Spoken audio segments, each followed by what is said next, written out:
Pets Life Coach. I'm Carrie Hyde, your host, and I am always very excited to just get on here and chit chat about things that are going on in the pet world. And so, I bring on some really, really amazing people that I search out for and make sure that they're just fabulous in doing their research and bringing you all sorts of great stuff. So I want to introduce you guys tonight to Sean Zyer from Earth Buddy. Hi, Sean. How are you? I'm great, Carrie. How are you? I'm great. I'm great. I always jump right into it because I know that we talk a lot and stuff. So, but I want you guys to know that Sean is Sean's company. I met Sean. It was back in Chicago. When was that? Oh, I think that was in 2019 or maybe, oof. 18, 19, something like that. Yeah, it was. Yeah, it's It been a was couple years ago. years now. And we had our booths were right next to each other. So I feel like I've always felt like, oh, there was something that was supposed to happen there because I've learned so much from Sean as the years have gone by and we see each other on the circuit, I guess you call it. I don't know what we call it, but Sean's company from the get-go, Sean, I was so impressed. One thing I cannot stand about companies is when they get very, very salesy and they Mhm. just push the product and they can and like no matter what your dog's problem is, they got the solution for it, and that kind of attitude really is a turnoff for me. So I figure it's a turnoff for other people, and it always makes me not trust someone very much. And that is why I really really hope that bringing you to our listeners is going to make a big difference that they can trust you. So I wanted to tell you that because I think it's great. Sean is company. You do CBD is how you started, right? But Yes, yes. now it is so much more. So tell us a little bit about the company. So our origins are started as a hemp or CBD company. We started in 2016, and we were one of the first to be a pet specific CBD. And, it was mainly because I was a pet owner and I had a dog that had seizures and she had cluster seizures. So we started using it just as a pet parent. And being in Colorado, we're always very close to the cannabis industry. So that was the kind of inspiration for it was my dog Kiva. And just seeing the quality of life that we were able to give her, not just through CBD but just feeding her better nutrition, raw food, and other supplements like mushrooms, which I'm sure we can talk about. We saw such a change, and we saw that we can use a lot of natural products, especially for these older dogs, to really help their quality of life without just jumping right into pharmaceuticals or drug varieties. Right, right. And then you got when did you start your company? In 2016 In was our, 2016. yeah, so we were one of the first ones. I think at the time there was a few others that had launched, but they were still sourcing their hemp from other places like Europe and other countries. I think Israel was a big supplier at the time. Colorado had just gotten through one of their first crops, first or second crops, and there was only a handful of farms. And now you fast forward to today, and there's thousands of farms all over the country. But we've stuck to our roots, and yeah. So at the time there was only a few, and we really wanted to educate a little bit more clearly on what these products are and how they work. So it was kind of like the craze, right? I mean, there was a time when I swear you could buy this stuff at 7-Eleven. Like it was just everywhere. My hairdresser had a little, she was like it was just everywhere, but now I feel like it's kind of settled down and all that's not all that's left, but I think the people who were real serious about it and it wasn't just a quick how do I make a quick buck, right? Kind of are left over. Do you agree? Yeah, I think you're starting to see more of that. I think the reality is, though, with the whole CBD and cannabis industry is um, a lot of people treat it like a gold rush, and a lot of people with a lot of money jumped into it and realized that it is oversaturated. Like you said, you can buy it at a gas station, and in some places you still can. Yeah. That really has benefited us in a lot of ways because we can speak to quality at a level that most companies that are marketing brands or um, brands that are just kind of third party sourcing all over the place really can't speak to, and don't have that deep connection to how they manufacture their product. So Yeah, I think that's what it was. I mean, there was people just slapping labels on stuff and just it was just coming out of I could not believe how many people. We had people coming into the spa wanting to sell their product. I mean, it was just I love how you use the term gold rush because I swear it's like it was like this. And now it's just kind of all that stuff. A lot of it's gone. Some of those companies don't even exist anymore. And because I think it just came down to quality and what was working and people. And so before we started this, and by the way, everybody, I'm on my phone because so I apologize if the quality is bad. Something's wrong with the internet. I'm going to blame it on one of my cats, but I don't know really for sure. Hey, Rachel, how are you? Rachel's on, and Rachel's actually an admin for me over at Saving Pets One Pet at a Time. So she's pretty amazing. Um, I think one of my cats unplugged I don't know, I can't fix it. But anyway, so let's just really quick just jump into what your company is doing now. Is you guys do tell us all of what you do now. Yeah, so we've really, from day one, we've wanted to do this in all the things that we're doing now, and they're just kind of coming to fruition. Because if we do something, we're going to do it right, and we're going to make sure it's sustainable, it's ethically produced, and we're not making shortcuts. So from the jump, we wanted to work with mushrooms, and so you and I have had other conversations live about mushrooms at length, and I could tell you about some of the stuff we're doing there. But one of the things on the hemp or CBD side is, to your point, everybody was kind of rushing to this one molecule, and CBD is only one molecule in a plant that produces hundreds of these things. And we knew very early on that that was very short-sighted, and it was literally missing the forest for the trees. So basically what we wanted to do is start expanding that conversation to other molecules that the plant produces. So we have since expanded in 2021, we expanded to other molecules like CBG and CBN and CBDA, which is just a precursor to CBD. And not that any of the people listening or anybody who sees this, that doesn't really matter. The point is using these whole plant extracts and really focusing on like what a botanical supplement is, as opposed to saying this one molecule is going to be a silver bullet for all your pet's problems, is really short-sighted and really, is tough to manage the expectation of the pet owner when they're Yeah. using it. And then, we have since branched off in not only using these hemp products, we're mixing them with things like colostrum with our mushrooms. And we've even launched a product with this ingredient that is vital to all, both us and our pets, is called glutathione, which is the master antioxidant that our liver produces naturally.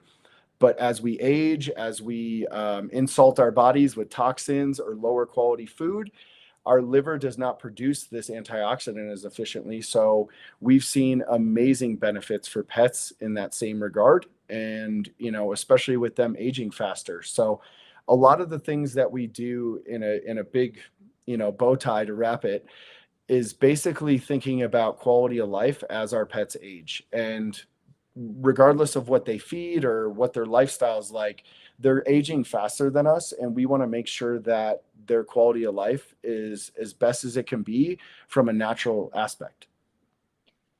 Oh my gosh, you guys have a lot of stuff going on.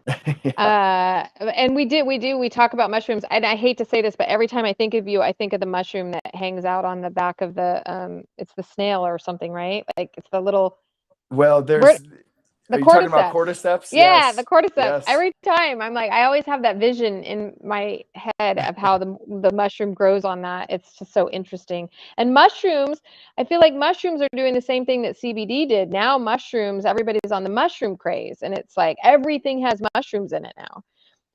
How do you feel about that? Like, what you think we're gonna get the same experience I don't where think they're just so. gonna Yeah, because I think mushrooms have a ton of value, and I think again, we were one of the first ones out there. I know there was other mushroom products that were very well established before we started using them, but we were, if not the first, at least the second that were using mushrooms and hemp together. And really, what we take an approach to with all of that is that they're adaptogenic. So basically, that's a fancy way of saying These are natural products that help your body handle stress, both physical and mental. The difference between mushrooms and hemp, though, is that mushrooms are going to be a little bit more consistency based. And I would even argue CBD is that way too. But with mushrooms, what we find is that it's not like a profound use case where, a lot of pet parents will take a CBD product and it's like, oh, it chilled my dog out. Mushrooms are a little bit different in that we actually really encourage consistent use. And then the other side that is a really important to think about with mushrooms is where are they sourced from and the quality. I think there's a lot of misconceptions about what a good mushroom product is, and a lot of companies market towards certain things that might be um, alluding to the fact that they're not sourced in the US or not of the highest quality. So it's really important that we know where the mushrooms are from and how they're lab tested, because I can almost guarantee you most of the mushroom products in the market right now, especially for pets, are not providing third-party lab tests. They might have them, but I don't see them on their website the way as a hemp company. From day one, we've always provided our third-party lab tests, and we'll continue to do that. The other thing about mushrooms too is there's certain potencies that you want to see, which nobody even knows to ask for right now. So I think there will be a little bit more quality standards that start to come out. And especially as we launch new mushroom products, we're really going to lean into those and what people should be looking for. Because if they're using a product and they think it's good, but they're not really seeing anything, there should be some measures to check and see, is this actually a good product? Is it an effective product? Yeah, it makes me so angry. That's why I wanted to talk about, and we'll get to Rachel's questions, but I wanted to talk about why things don't work, because it bothers me so much that these fake products or whatever that get on the market. I'll give you an example. My son and I go mushroom hunting every November. Like I'm Yes. I'm obsessed with it. Like I will go out into the woods and live out there. And I can't believe how many false turkey tails that I find out there. Yeah. And it's interesting because I think how many companies that are just finding these things, maybe not, I mean, who knows if they're even in there? They could find the false turkey tail and just say, well, we thought it was real and get away with it. And then makes me angry because then other people say, oh, I tried that and it didn't work. And then people think mushrooms are all a big joke or hemp is just a big joke. And it's so frustrating to me. I think we need to really have third party. And you're right. If somebody's not willing to put that on their site, they're not doing it. You'd be proud of it, right? And you'd want it on Yeah. your site. Yeah. It's just like, Well, I'm go sorry. ahead. I was going to say very similar to hemp, or very early on, companies they were very close to the vest with their lab tests as if they had some kind of proprietary blend that they were doing. But realistically, I think there was a lot of weird stuff going on because there was no regulation, and until this day, the FDA has refused to regulate the CBD industry as a dietary supplement. So we're kind of left out in this no man's land. Thankfully, in Colorado, we do have a lot more standards, and our health department actually requires us, if we are a manufacturer in Colorado, we are actually required to test our products a certain way, which I don't know if every state has that when it comes to hemp. As for mushrooms, because they have been being sold as a dietary supplement for so long, I don't know if there's any kind of testing requirements, but it is good to have them and know that the company you're working with has some kind of quality standards around that they can provide to you.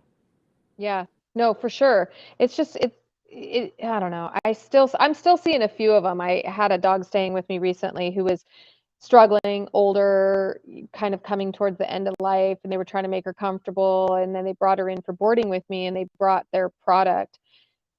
This stuff, I don't think it had anything in it worth anything, and they were wondering why it wasn't helping. And I'm like, because this is it, you could just smell all the stuff that was in it. Didn't even it was clear, totally 100% clear. It looked like water. It was just awful. So, but let's get to Rachel. Rachel says she asks, what would you say is a good age for longevity in cats and dogs, and how is it? What's the best way do you think to extend it naturally? Oh, kitties, I haven't been a cat owner since I was still in high school, so it's been a long time for me with cats. But in the products we have for cats, I've really tried to do my best in formulating with our chemist Jeremy, who you've spoken with about mushrooms a long time ago, and really just thinking about like assuming that as a cat owner you can sneak stuff into their food is really the 50% of the battle. So what can we get into their body without, traumatizing them, because we don't want to have that happen every time we have to give them something that we assume is going to be good for them, because Right, their right. stress might just overload that product or override that product's benefits. So number one, trying to figure out what is the easiest from a administration standpoint. And I'm actually talking with the two crazy cat ladies about this tomorrow. I'm really excited because I Yeah. think they're going to have some good tips. But basically, with kitties, I think I really like our mushroom products for that. But again, as I said, it's how do you get it in their body? So, a couple things that I've always really pushed as like tips and tricks to get our mushrooms in their body is, using things like tuna juice, just the actual juice from the tuna can, is a That's sneaky a good way. idea. I know, like, I see that there's using a bone broth is always great too. And then simple things like goat's milk, are always palatable ways to sneak stuff in with anything, whether it's our hemp products or our mushroom stuff. I think it's really important that they take it with food and have an enjoyable experience. But for longevity, what I really like to talk about with cats is they do live longer than dogs.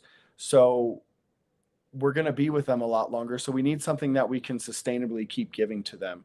So I think one of the things I really like for cats is not just our mushrooms, but our new products that we have that are for older pets. And those contain things like CBDA, which is just the precursor to CBD. All that is when it's growing in the ground and it buds, the cannabis plant flowers or buds, it's producing CBDA. And then when we pull it out or extract it out, we heat it up and turn it into CBD. And so that's what you're paying a manufacturer to do. But we said, you know what, that raw extract actually has some benefits. And, the literature that we've looked at and been seeing in our own pets shows that it's really effective on things like joint mobility The and plant itself? no, the raw extract that we pull out and we don't heat it up. Oh, So we oh, take that you that. don't heat up. Oh, okay. Yeah, so it's basically an unheated. The best way to explain it in a really silly way is when you have marijuana and you burn marijuana, you're converting THCA to THC. So you're burning it and activating it so it gets you high. In this case, we're talking about CBD. So we're doing a lot of that work for the products. But for the longest time, people didn't think the raw extract had any value. And we're like, well, the plant's been around a lot longer than us. And, people all over the world have used this raw extract in the raw plant for a ton of medicinal benefits. There's got to be some value there. And what we've seen is that these raw extracts actually act on pain receptors much more efficiently, even than CBD by itself. So Wow. if we're acting on the same receptors that things like non-steroidal anti-inflammatories, we're going to get a really good response, especially in a small animal like a cat. So CBDA, mushrooms, and then even things like glutathione, because again, cats are living longer, they're not drinking enough water, and we want to make sure their liver's healthy and able to break down any kind of insults to their overall system. I'm excited about that product. You guys haven't launched it yet, right? We do have the glutathione, Oh, you and do. yeah, it's called Max Life. So we called it Max Life because we had a 17-year-old Jack Russell, and we still have him on the farm. And Mm. he was going downhill really fast. And what we saw with him specifically is we were giving him lots of CBD to make him feel comfortable, but it was also making him really tired. So if you think about a older cat or an older dog, they're already sleeping quite a bit. And so if we're giving them a CBD product because we've heard from a friend or a family member that it's good for them, yes, it might help them. But if we're zonking them out and we're making them tired all day when they're already tired, it's really not the best option. And that's why we've steered it towards things like the CBDA or the mushrooms, or in this case, what we're talking about in Max Life, which is the glutathione. So we stopped giving him such high amounts of CBD and started giving him this glutathione, which is the master antioxidant that the liver produces. And as we age, we don't efficiently produce that antioxidant in our liver as well. So when we supplement this, we see a really positive response from older pets specifically. You can give it to younger pets, as you know, if we're talking about just starting starting a younger cat or a younger dog. I think I look at our Max Life product as kind of like a multivitamin as opposed to a hemp or a glutathione product, because it has so much good stuff in it for pets when they're already aging really fast. But the best thing that we saw about it is Max is now almost 19 and he's still kicking. He's doing great. You know, he's still got a lot of 19-year-old dog issues, arthritis and all those things. But if we can put some pep in his step and he's still out there, you know, that's a great user case to start it. The other reason we actually launched it for pets was I had a cancer dog that I lost 2 years ago named Tito. And I think I may have spoken about him in other conversations we've had, but Tito was pretty far along with his cancer. And, you know, I had spent, you know, quite a bit of money at the vet. And I'm sure this story might resonate with a lot of pet owners who have lost a pet, where you get to a point where you've done all the traditional medicine routes. I've tried all the drugs. They had too many side effects. They made him sick or they made him not eat. And when he has cancer and he's a little dog, I can't afford to miss a meal with him. And I have really good food and really good knowledge from people like yourself on like what to feed. And it's like, he won't even eat it. So once we decided to kind of just focus on quality of life and make sure he's eating, he's comfortable, and, you know, figuring out when it's time to say goodbye, which is one of the hardest things, and I'm trying not to choke up about it. You know, I think a product like Max Life really helped him keep an appetite, still, you know, perk up when I said, let's go for a walk, albeit well, that's so amazing, because it is the biggest problem when you know that CBD has the ability to help, because most people just think it's just supposed to knock them out. I think CBD is best known for anxiety. Like, people want to use it for anxiety. Yes. But we know that it has health benefits, but you're right. I mean, so many of the dogs just end up drugged up and in the corner, which isn't any different than going and getting the drugs from the vet. Yeah. Well, I shouldn't say it's not any different, because it's clearly not going to have the side effects, the negative. To that point, you know, one thing we really try to stress in, like, we have a dosing guide on our site and things like that. But one thing we really stress is that when it comes to the hemp side, these are individualized products, and the pet owner knows their pet better than us. So all we're doing is saying, here's a dosage to start with. We're not saying it's a one size fits all. Every pet is different. And just like you and I are different, you know, contrary to what people may think, I'm a lightweight when it comes to cannabis, and I can't, you know, handle a lot of it. So someone my same size, age, you know, predisposition might take the same product but need a lot more to still feel the benefits. So our pets are no different, and we just base it on size and say, here's a starting point. You know your pet better than us. You can increase or decrease as needed. But again, I think, you know, going back to the glutathione side, I think that's a molecule and a product that we can actually see some real solid benefits, especially in our older pets. So yeah, dosing correctly, Rachel, to kind of point to it. Dosage is experimental, and we say, here's a very conservative low dose to start. And this is just a guideline that we've done because we've been doing it since 2016, that we've seen some really profound benefits at that level. And if you can get the minimal effective dose, so let's take all the mumbo jumbo that I've been saying with these words and CB this and CB that. We aim with all of our products to have minimal effective dose. So when you think about a natural product, you shouldn't have to use a ton of it to see a response within the first couple weeks. That's ideal. Now, that's not always going to happen because their pet might be really in severe pain or, have severe stress and might be triggered by a lot of things that maybe the owner is doing. But at the end of the day, we want pet owners to use our products in the most minimal amount as possible and get the desired result. Now, if they have to increase, that's okay. But we really want them to have the minimal effective dose because this is a natural product. It's not a pharmaceutical drug. It's not a synthetic, purified, highly refined thing. This is as natural as it gets. But even with the pharmaceuticals, I wish they would do that. I tell my clients all the time, why, especially if they're gonna, and I'm not a fan of flea and tick medicine, but why not use, I had a girl tell me one time, this is no lie.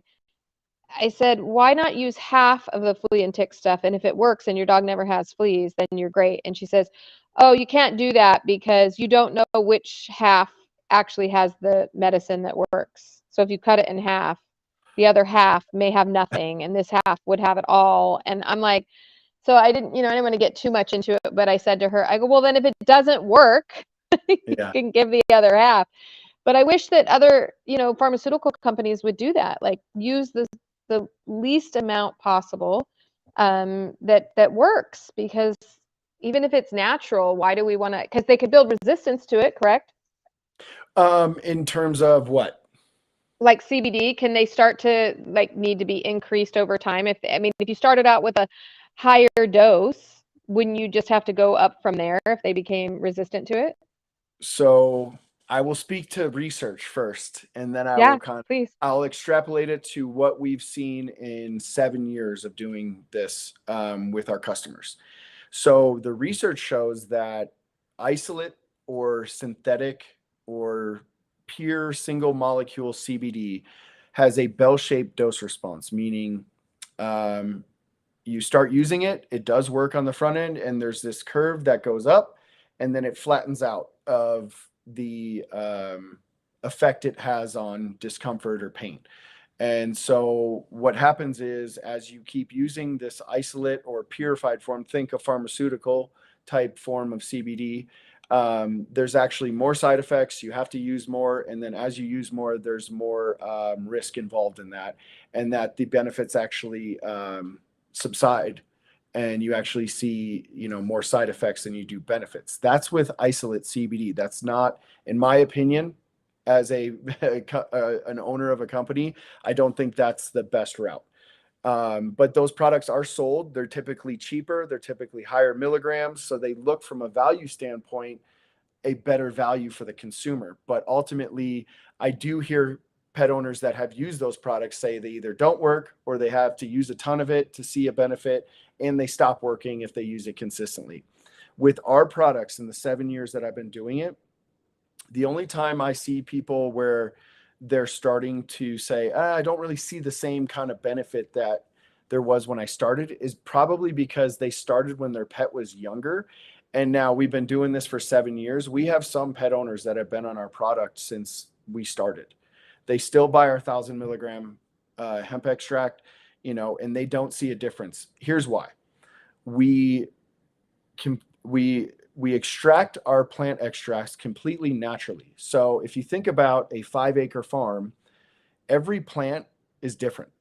Now, they'll always get the CBD amount that we guarantee on the bottle, but what differentiates from plant to plant and from crop to crop and season to season is the other minor molecules that occur in those plants. And you think about the thousands of plants that we pull off of each crop in each season, there's going to be a little bit of variance in those small minor molecules. Now, they produce the amount of CBD, and we guarantee that on the label, and we have the lab tests to show that, but there's going to be differentiation in those smaller molecules. There's also things called terpenes, which are the essential oils of the plant, the aromatic compounds the plant produces, and those vary from batch to batch, and those are different levels. So we don't worry about tolerance. Now, granted, if you're using a product for a couple of years and your pet's getting older, and now they're starting to see the effects of age, arthritis and all the lifestyle related age things,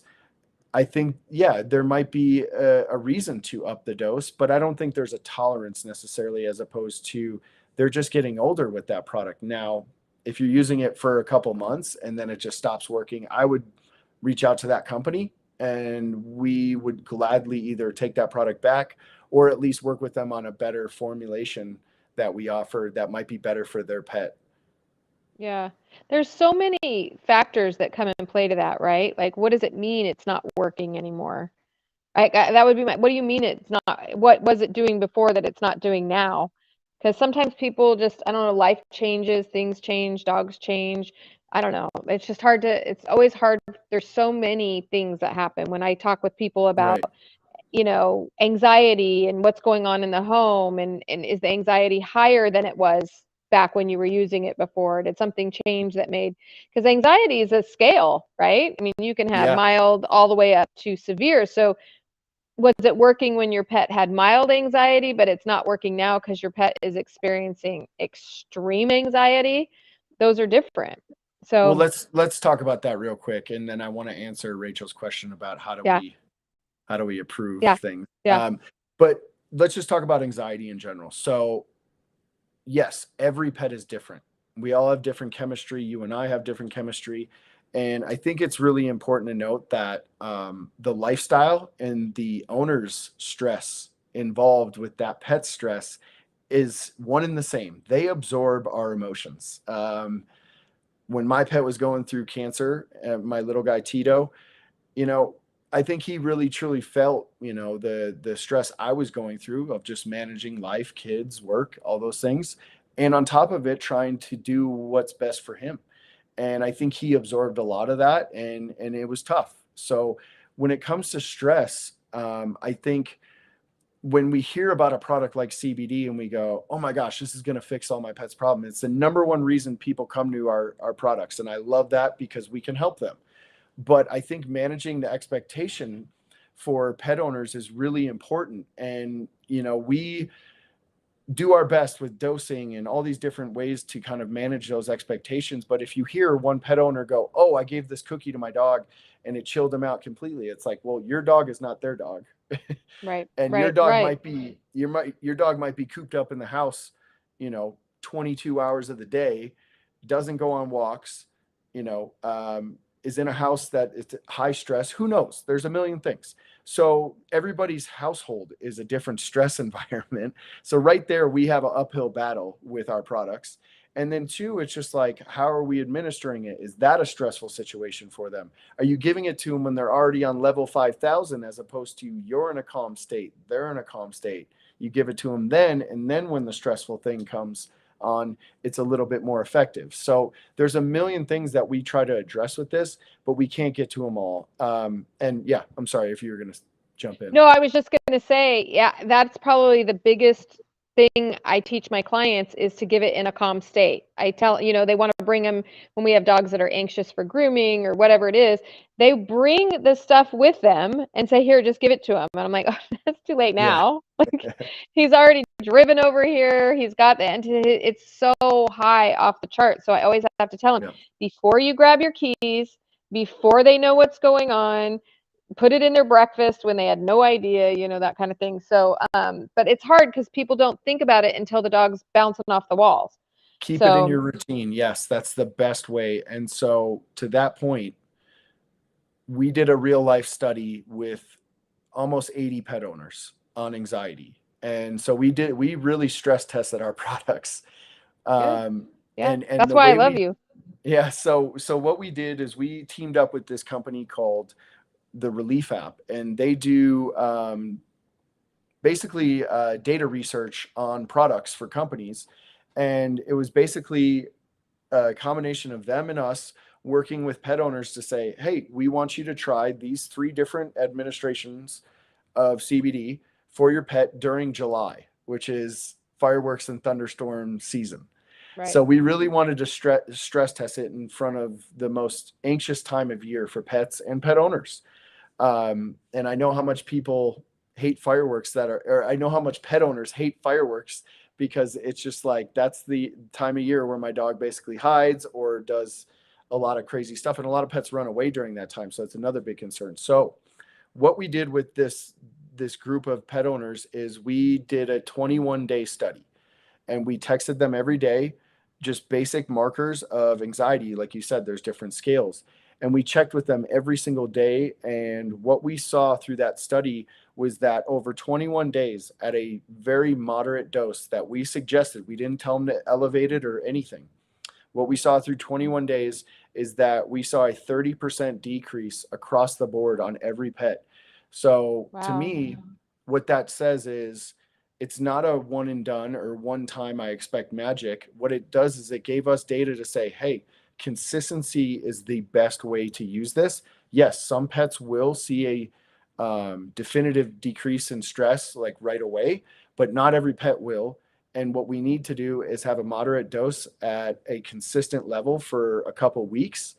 And to me, if you have a really crazy dog or a cat that's just crazy when they travel or something, if you can take, if I told you I can give you a 30% decrease, I think that would be a huge benefit. Oh my God. Okay. I know I never should say this because this product, and I can't repeat it, is not for humans.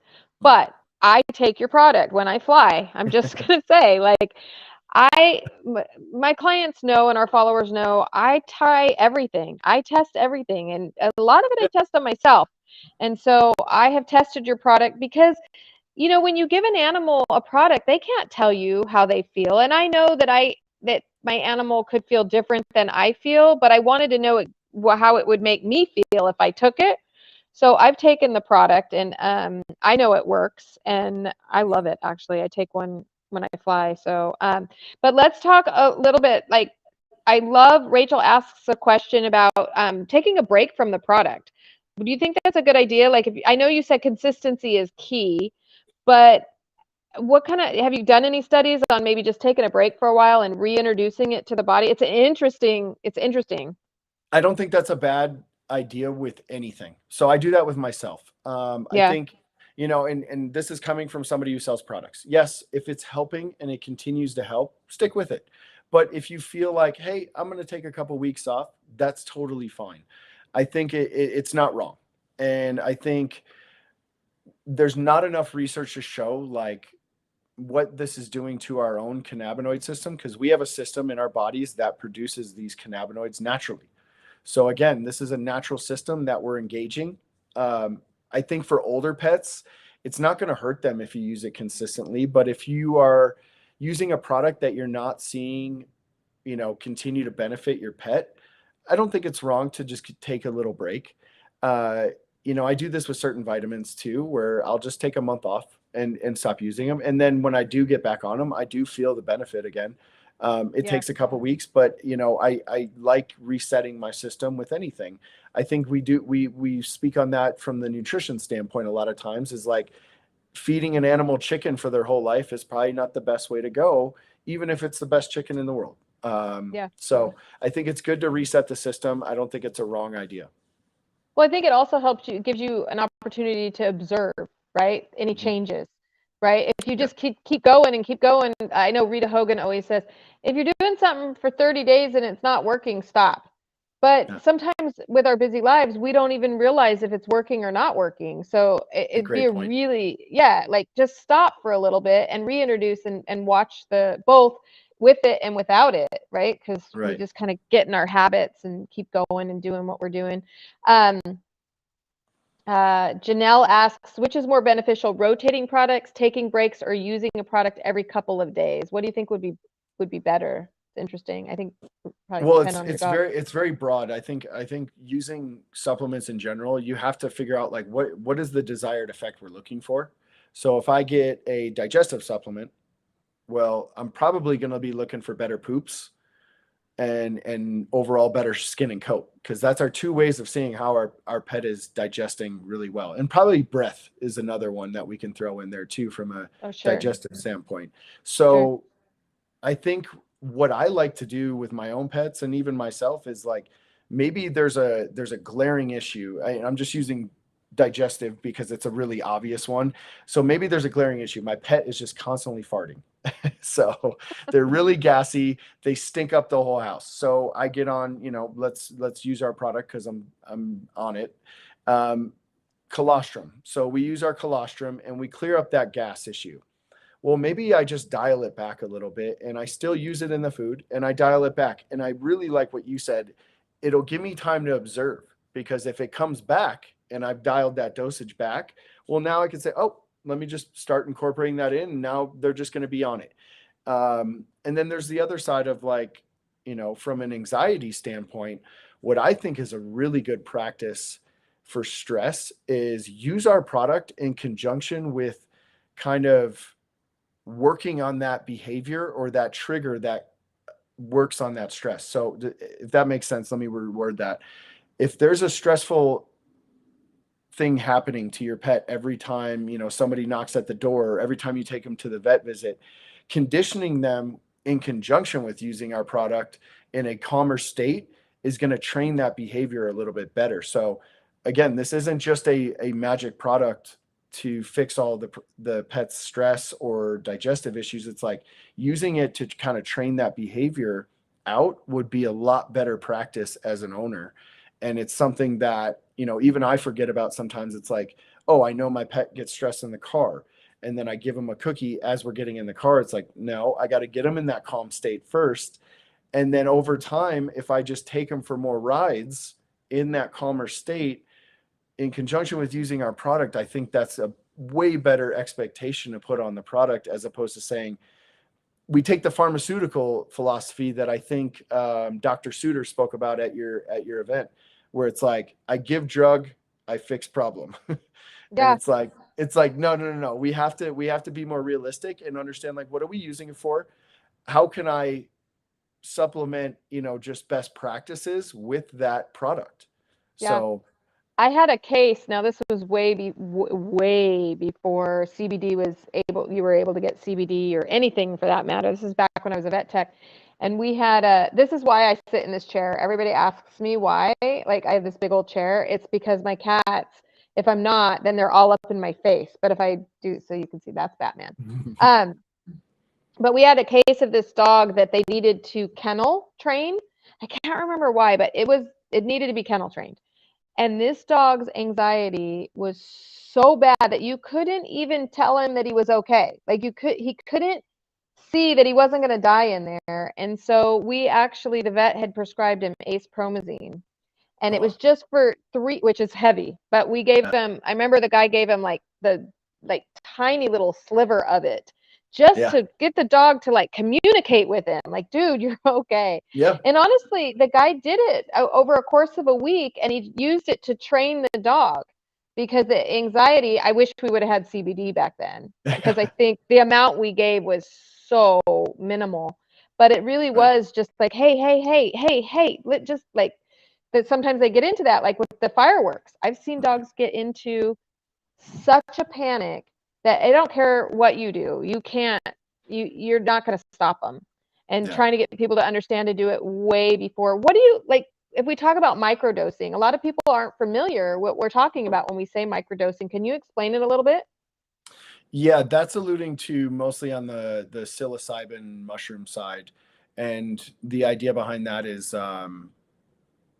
to have this little bit of psilocybin that is shown to be neuroprotective, and also stimulates neurons in the brain, which means, you're improving your brain function, and not necessarily having that psychotropic trip or, high causing feelings. So in the case of, like, we're talking about just, healthy supplemental mushrooms, or even like on our hemp stuff, what we've really come down to is, again, back to the anxiety thing. I think that's a really important thing that we can stay on, is what we say is that consistent dose every day, even at a very, very small amount, even if you don't even see anything, especially with like cats, you don't want to overload them because they're going to hate the smell. So if we can give them a consistent dose, and then when that specific acute stress is about to happen, we give it to them with preparation and planning in a calm state, and we up that dose just a little bit, we usually get the desired response the pet owner was looking for. So for instance, like if we're giving them a really low dose daily of the oil, and then we know we're going on a trip and they're going to be in the car, or they got to go to the vet or something, and then we up that dosage or give them a second dosage that day that's just a little bit more than they're used to, we usually see that desired response with barely raising that dosage. So I think that's a really good expectation. It really, again, it goes back to like planning and observing, like you said, which I really love. Because then you're going to start to notice like, okay, I don't see anything every day and I've been giving it to him every day, but now I'm going to up the dose because I know we're going to the dog park and that one dog's going to be there. And it's like, all right, let's up it and try to work through that. That one dog. Yeah, That there's one always dog. There is always that one. You've spent some time at some dog parks because there is always that one dog. There is always that one dog. And it yeah. usually belongs to that one person who says it's not my dog. Yeah. I don't know why it usually belongs He's to never done this. I've never seen him act like that ever. And everybody else is standing around going, lady, you're here every Saturday. Does it all the time. Rachel, I hope the answer is going to be what you want. I am not sure, but Sean, can they get this in the UK? Unfortunately, no. I know that it's been a huge challenge, not to get too into the governmental side, but the FDA just recently came out with a statement that they're basically not regulating the hemp category as a dietary supplement. So it puts us in a really tough spot. And I know Rachel asked about, how we get approved, because if we're not regulated by the FDA as a dietary supplement, then what the heck are we? I have a bunch of issues with that I'll spare you guys, but basically, we have to be able to operate like a regular business because we've been one for 7 years. So the way we've taken is as a dietary supplement. We don't make medical claims. We don't jump over boundaries that, say wild things about our product, like it's going to cure your dog's cancer or anything. It's really about making really basic claims as a dietary supplement without being regulated as one. So some things that we can speak to from a regulation standpoint is that in Colorado, our health department controls our third-party lab testing and gives us guidance on what we should be testing for. As a manufacturer, we have to register with the Department of Agriculture. So we have to work with audits on their side. And then as a manufacturer too, we have a commercial kitchen that runs, good manufacturing practices and, has a lot of other small variables that we are required to do as a manufacturer. So there's a bunch of things there. We source, the way we source things from a USDA organic standpoint, we have to have all of our suppliers provide those COAs or certificates of analysis on our raw materials. So there's a lot of different things that we can do to protect ourselves. But yeah, in terms of shipping outside of the US, we just haven't been able to really understand the guidelines from every single country, because we did something where a lot of Australians were reaching out to us, and it's like, to ship a consumable, especially for pets, overseas has just been really difficult for us. I know there are some companies that have gotten around it by removing certain parts of the plant, but I don't think that really speaks to what we want to do with our product, and it adds more process. And as you speak to on the diet side, we don't want to process our product more just so we can ship it overseas.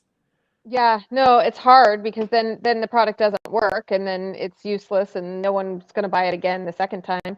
What about your mushroom complex? Can those be shipped overseas?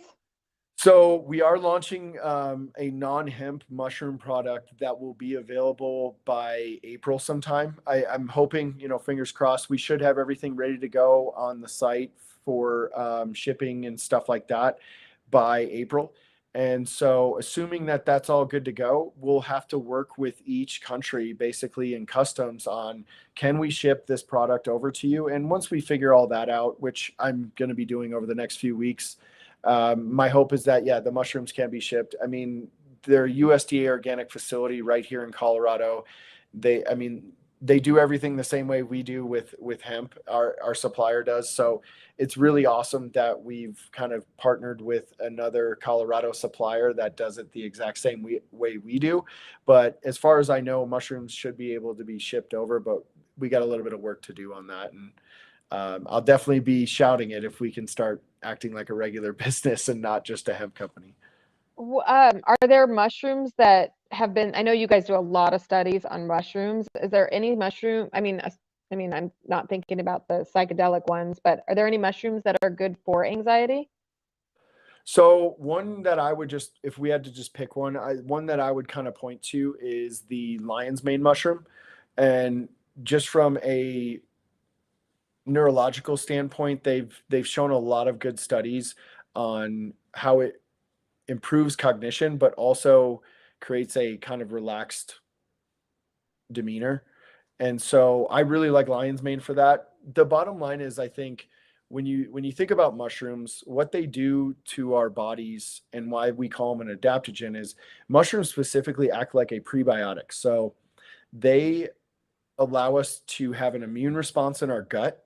And if we're having issues with, things like allergies, or our immune system is all kind of overreacting or underreacting, what mushrooms will do is kind of balance that immune response. And so if we're able to have a healthy immune response to whether it's environmental stress, allergies, pollutants, things like that, if we can have a healthy immune response to that, that to me would keep me in a calmer state. And what I've found is in Colorado, it's super dry and arid here, and then it'll snow 5 inches like it did today. So when it's that dry and then it gets damp and then it dries up again the next day, my allergies go all over the place. And what I find when I take our mushroom products regularly is that I'm able to handle that extreme kind of congestion and kind of stuffing and fogginess, and not be as just like, oh, and then what does that do to your stress levels when you're all congested and, stressed out because you can't think straight? Right, right. I asked that because I was hoping maybe, Rachel or anybody that's watching us from over there might be able to get a hold of some mushrooms, because I know it's difficult when, especially when you know as much as Rachel, she knows a lot. It's got to be frustrating to know what she should be doing and can't, and I can't even imagine that frustration. So, yeah, that stinks. So I know you're doing some studies. Tell us about the most recent studies you're working on. Yeah, so these are real life studies where you as the pet owner would sign up, and we're incentivizing that. So it is a little bit skewed. It's not like a double blind placebo study, but basically what we're doing is we're taking real life pet owners and we're saying, try our products for, close to a month. And we're going to base our questionnaires that are daily texts based on whatever the vets use for, assessing pain, or in the last case that we did was assessing anxiety. So we worked with a couple different veterinarians and vet techs on what they do to assess stress. And then what we're doing now is currently assessing pain or joint mobility. And we text the pet owner every day a series of questions to kind of assess where their pet is at. And then once they start using the product a couple days in, where their pet is after using our products. So we get about a month's worth of data, and then we compile that over, another month after that it usually takes, because there's a ton of data that comes from that. And we are then sharing that data with the consumer. So instead of making um, just decisions based on, oh, that's a shiny product, or I like their label, or I like that company because of what they say. It's like, no, we have actual data to show that we saw a 30% decrease in pets that used our product consistently. And that was 3 different forms of our product. It was cookies, it was oils, and our Quick Calm, which is a pump or a spray.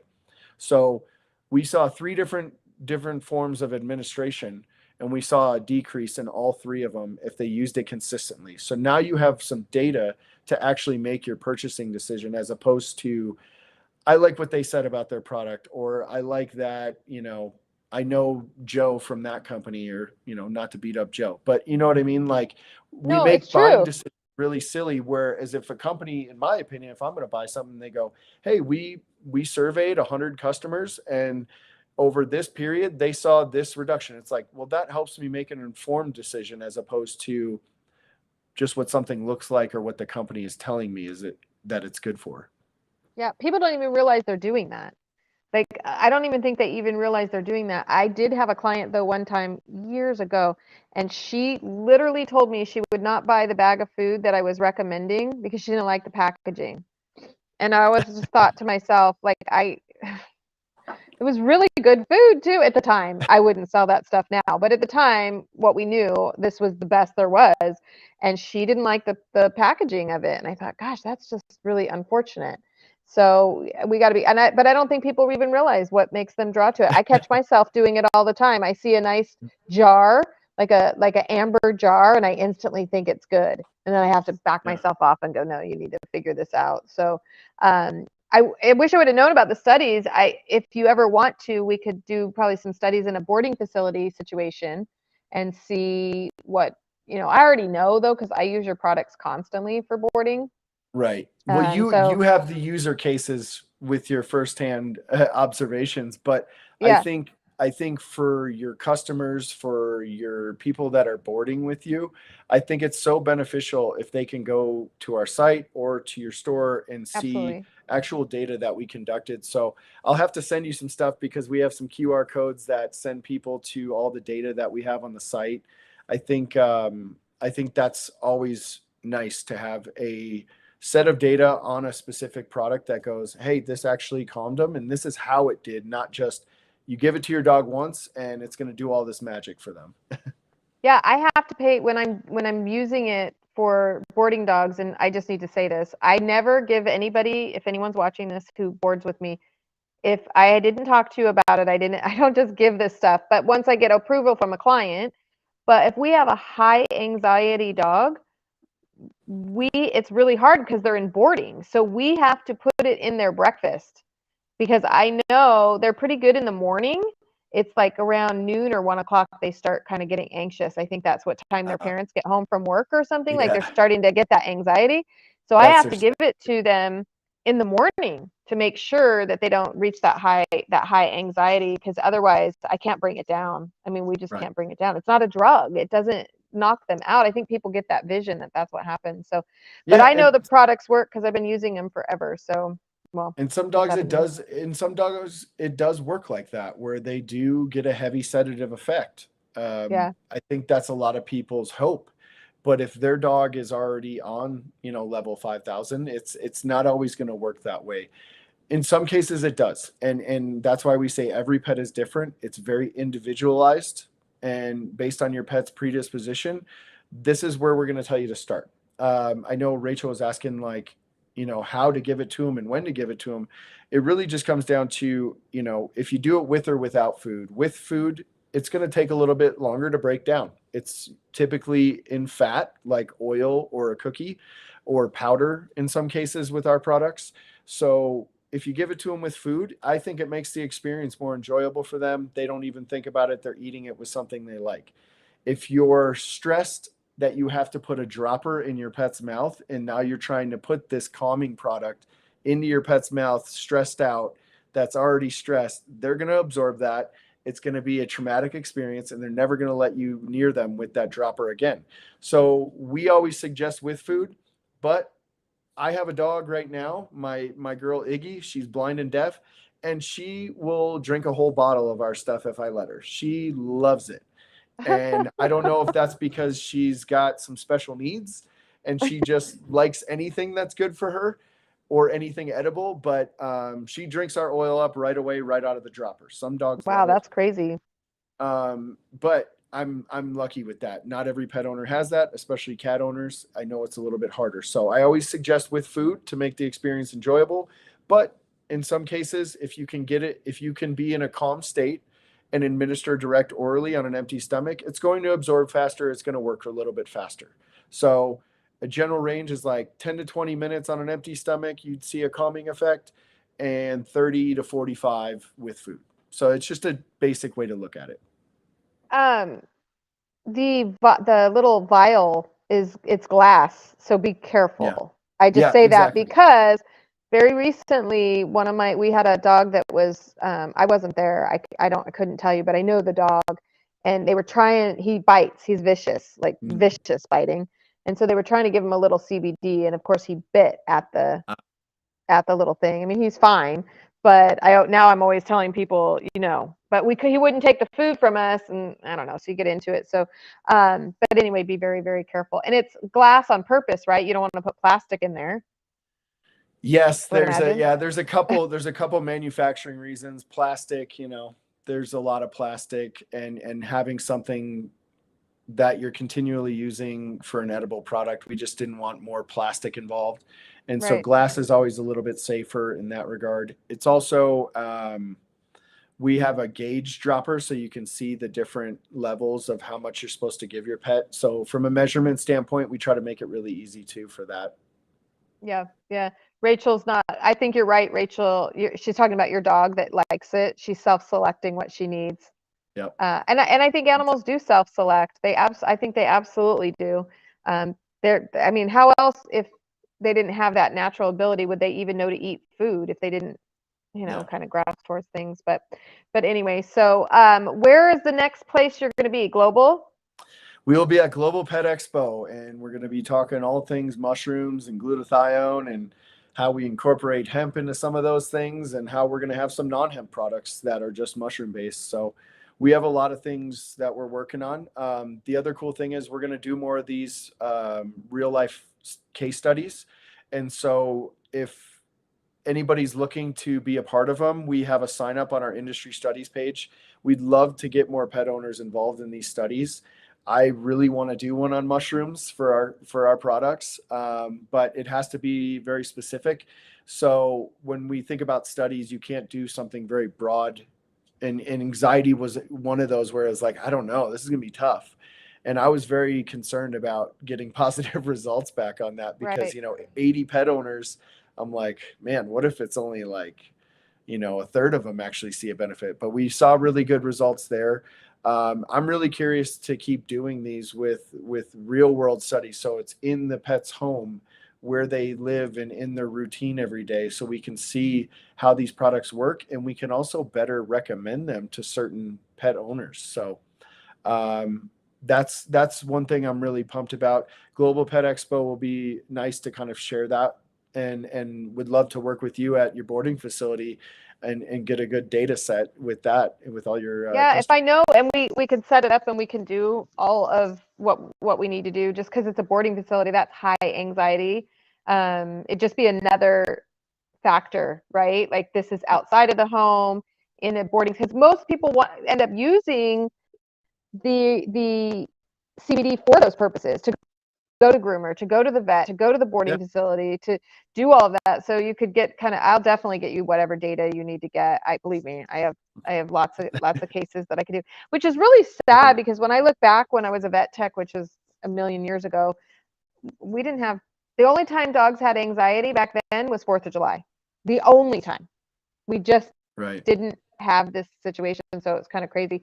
Rachel, I'm not sure. Do you know, Jeremy, about the difference between the amber and the blue bottles? I Have you don't. heard that?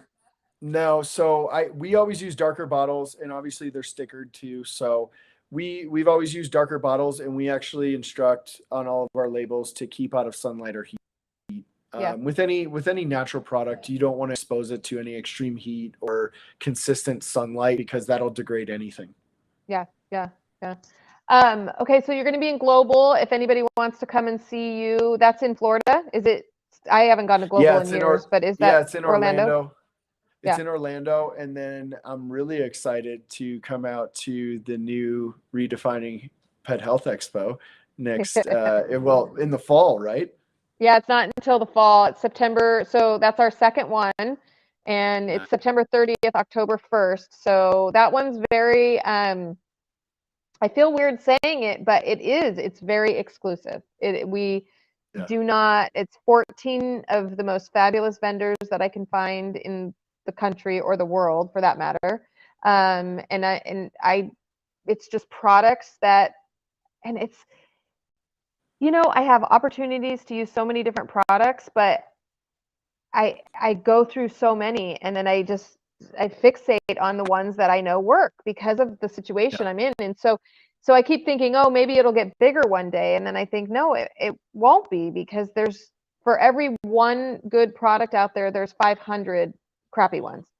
Yeah. And so, yeah, that one's going to be really good. So that's what you have. So we have the Redefining Health in the fall, and then you have Global coming up.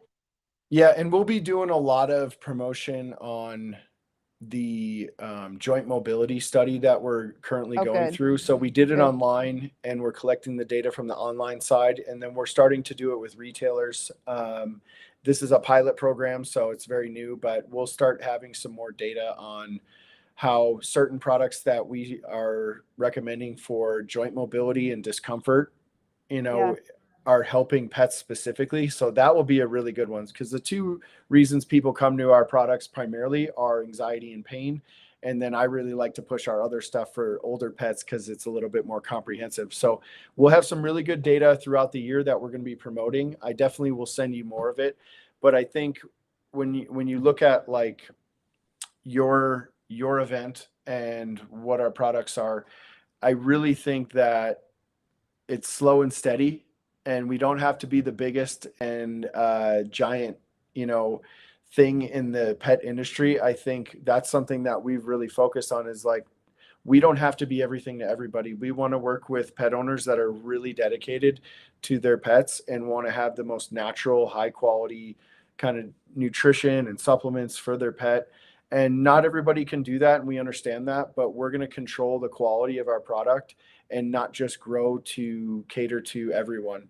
I think it's really important, and I think it's awesome that you're doing that with this event. I think you've really done a great job of not just the vendors, but also the speakers in the vet yeah, side, great. and including you. You're a great speaker.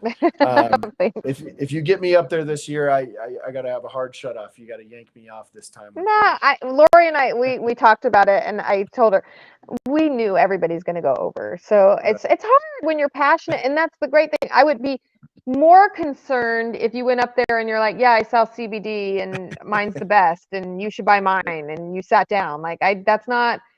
I want people to learn about CBD, whether I've said that about my business. I don't care where you buy this food from. This is what I recommend. And I love that you do that too. So long as it's good quality, you just support the idea that this stuff Yeah. can work and it can be helpful. And I love that. You know what study I would like you guys to do? And I don't even know, I want someone to do this is IBD and mushrooms. It's very interesting to me when we talk about the gut microbiome and we talk about the diversity and how we need all these good bacterias and actually good yeast. You know, we have yeast that Yeah. lives in the gut that is beneficial yeast.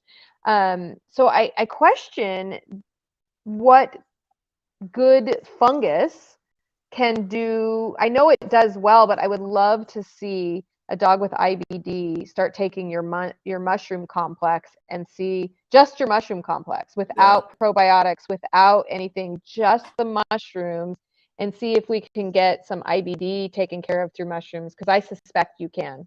Just another one IBD I'm is gonna the throw tricky your way. one.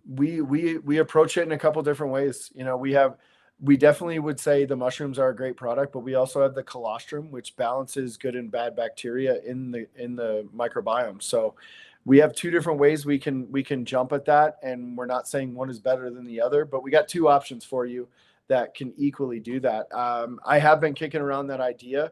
I didn't think of IBD right away, but definitely for the colostrum, I was thinking for digestive issues. It's tricky when you run real life studies, because there's always the challenge of, this isn't a clinical setting where we're doing Right. blood work constantly, and there's not a double blind placebo. But we understand that, and we're not hiding that. We're saying we want you to use it at home like you would Yes. at home. And we're a product company, so we're not saying we're a research laboratory, even though we do a lot of research on the plants and other things around the ingredients. We really want to focus on the users, and actually real life user cases where it's like, you're going to be using this at home every day with food, how to use it. And then not only that, how's it working with your pet's regular schedule? So I think there's value to both. And actually, just recently, I think for any drug that's approved, there has to be real life user cases as part of the approval state. So now it's required to do a real world user case for every drug that's approved. So we're doing one portion of that standard clinical process to test things out. So you're still looking for dogs though for testing, right? For the Studies. pain study, we're doing it locally here in Colorado in Fort Collins. We're actually launching it tomorrow. I'm really excited. But what we can do is you and I could talk at another time and talk about how we want to formulate that, because the program, the pilot program that we're doing with the local chain here is based on basically your staff to really recommend for the dogs they know in store. And that's really the biggest benefit, is because you're seeing these pets every day or every month, and you're like, I know what's wrong with that dog, and I know if I can tell them. And it's like, okay, well, you're going to work with me now, and I'm going to incentivize that customer to go, hey, try our product for a discount, tell us about it, tell us how it helps. And I think that's a really good relationship for the retailer, the vendor, and the pet owner to really understand, does this product help and how did it help? And then we can communicate that to other pet owners with the data we get from that. Yeah, the real world stuff. I don't think people realize. I had Dr. Canizero on here a couple of weeks ago, and she used to do a lot of research as a vet. She's an amazing veterinarian. She's a homeopathic, and you wouldn't. I've known it. I read it, but when she says it about how these studies are done, you just wonder how they ever get it to be used on pets in people's homes, because they're just these tiny little studies that don't really prove anything to anybody. So I love that we're getting this data from people and texting them every day and getting responses. That's awesome. It matters. They're both important, but they're both absolutely important. That's what I was going to say is, there's good and bad about both. So, in a lot of clinical studies, the sample size is extremely small. 10 to 30 dogs sometimes they use. And that's for good reason, because there's a lot of controls that they can put in place with that. But with ours, we can get bigger sample sizes. We could, my goal with our pain study is to do over 150 dogs. So, and we can throw cats in there too, because the questionnaires are going to be the same. Not saying that, our studies are better. It's just saying this is a different way of looking at, how to make a good product selection for a natural product. This isn't a pharmaceutical. We're not saying it's a anti-inflammatory or anything like that, but we're saying this can help with these things. And if your dog has joint mobility issues, this is what we're working on. Or in the case of stress, this is what we're working on with those. And this is what we are aiming to see. Tell us about it. And very often, or very seldom, do you get to actually do that with any product or company. Yeah. No, it's amazing. It's amazing. So, all right. Well, was there any questions that I missed? Was there anything we missed? Rachel, you need to come out. Yeah, she's saying, Rachel, get out here. a day like that at the Natural Expo. Rachel, I don't think they're allowed to come. Someone was telling, I can't remember who was telling me that they can't get back in here or something. I don't know. She mentions the silent fireworks. Yeah. What about the fireworks with the drones? Have you guys seen those? Those are amazing. Oh, geez. Yeah, they're beautiful. It's beautiful. It's so quiet, and it's just a light show up in the sky with drones. Okay. It doesn't, when you think about just our animals we live with, but what about all the wildlife? Can you imagine? Yeah, we need to get to that point, I think, for sure, where it'll never happen, but it would be nice. But anyway. Yeah. All right, Sean, any last minute things you want to tell everybody before I let you go? I kept you over like almost 20 minutes. No, that's okay. I love talking to you, Carrie. You know that. And so I think just kind of wrapping everything up, we jumped around a lot on a lot of things. What I would say is, don't be in a hurry to fix every problem with your pet, especially when looking at products like ours. We have a lot of different products. You can try them. You can be experimental. We encourage that. We don't say it's a one size fits all for every product. We have a product quiz to kind of help with that. And if you have any questions, we're really easy to get a hold of. That, Carrie. So absolutely. I appreciate everybody for listening. Rachel, that was some really good questions. I appreciate those. And we're also going to be doing a live where I get to turn the tables and interview the two crazy cat ladies tomorrow. So if anybody's interested in hearing about all things cat related, tune in. They're so much fun to interview. You're going to love. I've interviewed them before too. They're really, really great. Both of them are really great. Where can we watch that? We're going to do it on our Facebook, YouTube, and LinkedIn channels. So very similar to this. and it's really going to dig into how to give stuff to cats that they may not want. So Yeah, cats that's are going to be the definitely focus. cats are a whole different ball game. I just lost my cat groomer. She's moving to Japan in June, and I have 9 groomers, and she's the only one that will do cats. And so I was Oh, like, well, who? Like, no, none of them. They're like, no one. So I don't have a cat groomer as of June, because man. it's dangerous. I send more Yeah. people to the hospital for cat grooming than I do dog grooming any day of the week. So so that'll be good. That'll be good listening to the 2 crazy cat ladies. I'm sure they have an enormous amount of tips on how to do this stuff for cats. Oh, So, yeah. I can't wait. um, yeah, it'll be good. So, all right, guys. Well, thank you so much for listening. And your questions, of course, are always helpful because sometimes you ask a question and then it sends you down a road and it ends up answering for so many other things, and I love it. Yep. That's kind of why I like doing the lives. Back when I used to do only the podcast where there was no question and answers, and then remember we Right. would do like the podcast and then a week later we would go, okay, did you listen to the podcast? Now you can Right. come and ask the questions Yeah, because we knew people would exactly. have questions. So Yep. this is really great that we do that. And Sean is very accessible, guys. So if you're doing something or you have questions or you're worried about something, I had a client call me the other day because she put the CBD on her dog's sore. And then Yeah. she thought that he was acting weird and rushed him to the emergency room because she Oh, thought no. that the dog absorbed something. I don't think anything ever came of it. I never heard back from her. But just a real quick question. How much do you, I mean, can they absorb? I mean, this was CBD. This wasn't even THC, so I don't know. Yeah, there's research on how beneficial it is to topical use. Yeah, There's a lot of good stuff.